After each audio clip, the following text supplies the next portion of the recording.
I knew he'd been sick, but I just learned this morning that he passed away. So, tremendous person. Taught me a lot about the game in 1 year. I remember him coming up and saying, "Don't ever lose your energy." Or when I turn around and I want your head dropping because you're 0 for 3, he says, "I don't ever want to see that." He says, "You got to be accountable. You got to play with energy. You got to play every inning, every game." I made an error one day, and he turned around and literally, I didn't want to make an error behind him, and I know he was giving me good advice. Talked about self-evaluation to me all the time. He says, "You got to be accountable in this game. No one gives you anything." I never had a pitcher mentor me in other terms like he did.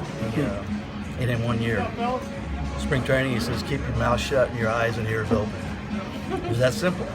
I said, "Yes, sir." As good a competitor, and I saw him at the end of his career. I don't even want to think about what he was like in his prime. He was mean. I remember he hit Ron Hunt with a slow breaking ball, and Hunt just sort of. And he went down again. And he says, "Hey, Ronnie, if you want to get hit, I'll hit you next time. It won't be on a breaking ball." And he drilled him in the ribs.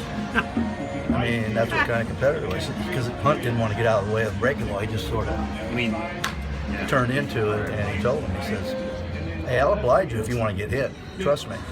Next time up, he drilled him. But he was all for energy and never quitting. He says, "I've been out there where I've given up 6 runs." He says, "I never quit." He said, "I don't ever want to see you quit because you bring a lot to the table with your energy and desire to play." And so, I mean, he was one of the guys that, like I said, pitchers never. I got along good with pitchers, but they never took the time to say something to me. And that was my first year. And all that stuff stayed with me.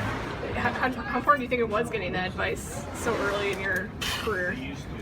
Probably from I had that energy level all the time with my dad, and don't quit, but to get reinforced by it. Obviously, he's a Hall of Famer, but at that time he wasn't a Hall of Famer, but he was a mainstay pitcher.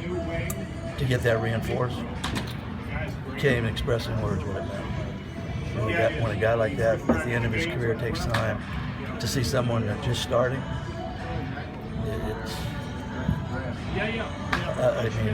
it resonated throughout my career.